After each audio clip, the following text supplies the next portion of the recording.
Bikin masakan super simpel, semua bisa bikin walaupun baru belajar masak juga karena ini super gampang. Aku potong dulu ya tahunya. Ini aku pakai tofu Jepang sama enoki. Kita potong-potong sesuai selera. Aku pakai pisau dari Idealife deh, ini warnanya cakep banget ya, gold, terus juga nggak akan terkelupas walaupun kita asah dan super tajam. Satu set terdiri dari 5 pisau. Habis itu aku masukin ke dalam maizena tofunya, lalu aku siapkan pennya. Ini pen dari Idealife ya bun, tutupnya bisa didiriin jadi praktis banget. Terus aku goreng di minyak panas. Pen dari Idealife ini juga anti lengket dengan Jerman teknologi dan gede banget muatannya 28 cm.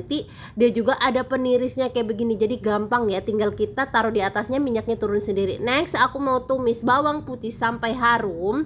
Terus aku kasih jamur enokinya sampai setengah layu, lalu aku masukin saus-sausannya.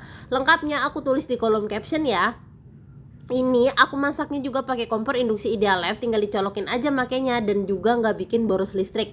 Kalau udah tercampur semua, terus aku masukin tofu yang udah kita goreng tadi. Jangan lupa dikoreksi rasanya. Kalau udah mau mateng, kecilin apinya, lalu aku taburin daun bawang sama cabai. Sesuai selera aja, kalau kalian gak suka bisa di skip. Jadi deh tofu saus tiramnya ini enak banget, kalian harus cobain, cocok banget juga buat menu diet. Aku makan ini gak usah pakai nasi, udah kenyang banget. All cookware aku beli di Idealife ya.